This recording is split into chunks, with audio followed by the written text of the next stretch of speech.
আব্বা বিদেশ থেকে আইছি তো অনেক দিন হইছে। বাড়িতে তো অনেক দিন থাকলাম। এখন তো আমার বিদেশ যাওয়ার সময় হয়ে গেছে। আজকে আমার বিদেশ যাওয়ার ফ্লাইট। তোমার ফ্লাইট কোন সময়? এই তো একটু করে বের হব। আব্বা আমি একটা কথা বলি শুনবা? কি বলো? আমি বিদেশ থেকে যা টাকা পাঠাবো, তুমি এই টাকা দিয়ে তোমার নামে আমার নামে জমি রাখবা। আর বেশিরভাগ জমি আমার নামে রাখবা। আচ্ছা ঠিক আছে। আর তোমার নামে যে জমি রাখবা, আমরা ভাই বোন আছি, পরে এই জমিটা ভাগাভাগি করে নিতে পারবো। আচ্ছা ঠিক আছে, তুমি যেভাবে কইছো এভাবেই করব। আর 5 বছর আমি বিদেশ থাকবো, তারপরে একবারে চলে আসবো আমি বাড়িতে। ভাই তুমি বিদেশ থেকে আমার জন্য একটা আইফোন পাঠায়ো। আচ্ছা পাঠাবো, তুই সবাইরে দেখে শুনে রাখিস।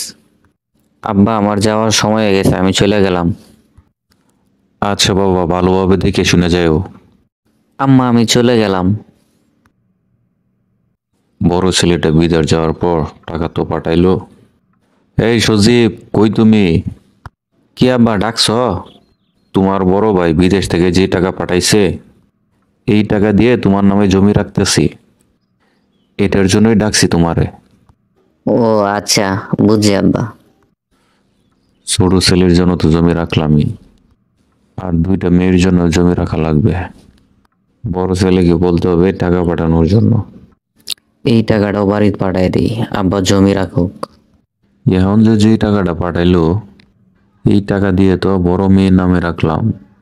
আরেকবার যে টাকাটা পাঠাবে, ওই টাকা দিয়ে ছোট মেয়ের নামে রাখতে হবে। এখন তো সবার নামে জমি রাখা হইলো, বড় মেয়েটারে বিয়ে দিতে হবে, সম্বন্ধ আসতেছে। কি যে করি, হাতেও নাই টাকা পয়সা, একটা টেনশনে পড়ে গেলাম। আচ্ছা কি আর করা, এখন যেই টাকাটা পাঠাইবো ওই টাকা দিয়ে বড় মেয়েটারে বিয়ে দিতে হবে। বাবা কেমন আছো তুমি? আব্বা আমি ভালো আছি, তুমি ভালো আছো? হ্যাঁ ভালো আছি। তোমার বোনেরে বিয়ে দেওয়া লাগে, কিছু টাকা পাঠাইতা। আচ্ছা আব্বা আমি টাকা পাঠাই, এমনে বেতনটা পাই আমি। আচ্ছা ঠিক আছে, তাড়াতাড়ি পাঠাইলে ভালো হয় একটু। আচ্ছা আব্বা আমি টাকা পাওয়া মাত্রই আমি তোমার পাঠাই দেম। বড় মেয়েটারও বিয়ে দিয়ে দিলাম, এখন চিন্তা হইলো ছোট মেয়েটারে নিয়ে।